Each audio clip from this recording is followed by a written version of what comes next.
వానలు కురిసే వేళ వీధులు మునిగిపోతాయి. గాలులు ఉగ్రరూపం దాల్చే సమయంలో ఇల్లు కూలిపోతాయి. భూమి కంపించినప్పుడు హృదయాలు వణికిపోతాయి. ప్రకృతి మనకిచ్చిన ప్రతి దెబ్బలో ఒక రాగం ఉంది, ఒక రుద్ర నృత్యం ఉంది. కానీ ఆ నృత్యం చివర ఖర్చుల తుఫాను కూడా ఉంది. గత 25 ఏళ్లలో దేశం 12 లక్షల కోట్లకు పైగా నష్టాన్ని భరించింది. సంవత్సరానికి సగటుకు 50,000 కోట్ల వరకు ఈ భారాన్ని మోసింది. 2001లో భూకంపం 67,000 కోట్ల నష్టాన్ని తెచ్చింది. 2005లో ముంబై వర్షాలు నగరాన్ని ముంచి 89,000 కోట్ల బిల్లును మిగిల్చాయి. 2014లో హుద్హుద్ తుపానుతో పాటు కశ్మీర్ వరదల కారణంగా ఒకే ఏడాది 1,45,000 కోట్ల భారాన్ని దేశానికిచ్చింది. 2019లో ఫాని తుపానుతో పాటు సంభవించిన మరికొన్ని వరదలతో 85,000 కోట్ల నష్టం వాటిల్లింది. 2023లో మిచావ్ తుపానుతో పాటు హిమాచల్, సిక్కింలలో వచ్చిన వరదలతో కలిసి 1,05,000 కోట్ల భారాన్ని తెచ్చాయి. ఇదంతా చూస్తే సగం కంటే ఎక్కువ నష్టం ఈ కొన్ని సంవత్సరాల కారణంగానే వచ్చింది. నీరు, గాలి భీకరమైనప్పుడు ఆర్థిక వ్యవస్థపై కత్తిలాంటి గీతలు పడుతున్నాయి.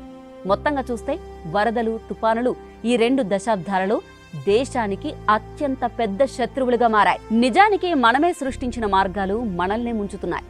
నగరాల విస్తరణ వేగం ప్రతి దశాబ్దంలో రెట్టింపు అవుతూ ఉంది. చెరువులు మాయమవుతున్నాయి, వాగులు కనుమరుగవుతున్నాయి, పచ్చని పొలాలు సిమెంటు గోడల వెనక బంధించబడ్డాయి. సహజ నదీ మార్గాలు మూసుకుపోతే వర్షపు నీరు వెళ్లే దారి లేకపోతుంది. ఒకప్పుడు గాలికి ఊగిన చెట్లే ఇప్పుడు కాంక్రీట్ అడవుల మధ్య శ్వాస తీర్చుకోలేక వాడిపోతున్నాయి. అందుకే ప్రతిసారి మబ్బులు ముసురుకుంటే ప్రతి వర్షం ఒక ప్రళయంగా మారుతోంది. అభివృద్ధి పేరుతో మనం తీసుకున్న నిర్ణయాలే భవిష్యత్తులో మరింత భారమైన బిల్లులుగా మన ముందుకే వస్తున్నాయి. వాతావరణ మార్పులు కూడా ఈ కఠిన గీతను మరింత గాఢం చేస్తున్నాయి. ఒకప్పుడు ఎలా కురవాలో, ఎంత కురవాలో అచ్చం అలానే కురిసిన వానలు ఇప్పుడు తక్కువ సమయంలో విరుచుకుపడుతున్నాయి. ఒక రోజులో కురిసే వర్షం 1 నెలకు సరిపడా ఉంటుంది. ఈ తుపాను వర్షాలు నదులను ఆగ్రహ నదులుగా మార్చి పట్టణాలనే ముంచుతున్నాయి. ప్రకృతి ఒకప్పుడు కరుణతో నిండిన తల్లిలా ఉండేది. ఇప్పుడు ప్రతీకారంతో గర్జించే శక్తిలా మారింది. మధ్య భారతం, పశ్చిమ భారతం మీద 3 రెట్లు ఎక్కువ తీవ్ర వర్షపాతం పెరిగిందని శాస్త్రవేత్తలైతే చెప్తున్నారు.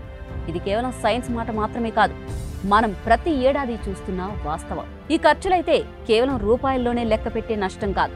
ప్రతి విపత్తులో వేలాది కుటుంబాలు తమ ఇళ్లను కోల్పోతున్నాయి. జీవనాధారాలు నీటిలో కొట్టుకుపోతున్నాయి. పల్లెలు, రైతు కళ్ళలో నీరు మిగిలిపోతోంది, కానీ పొలంలో పంట ఉండదు.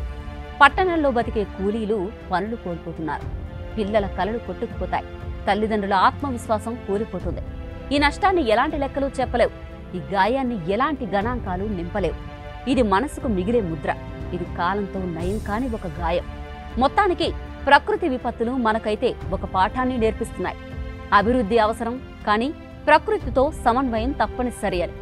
మనం ప్రకృతికి అతిథులమే కానీ అధిపతులం కాదు అనే విషయాన్ని వరదలు, తుఫానులు, భూకంపాలు మనకు గుర్తు చేస్తూనే ఉన్నాయి. ఆహ్వానించిన ప్రగతి కేవలం భవనాల్లో కాదు, నీటిని నిలుపుకునే చెరువుల్లో ఉంది, గాలిని పీల్చుకునే చెట్లలో ఉంది. లేకపోతే ఈ విపత్తుల బిల్లు ఇంకా భారమై మన భవిష్యత్తును ముంచెత్తడం మాత్రం ఖాయం.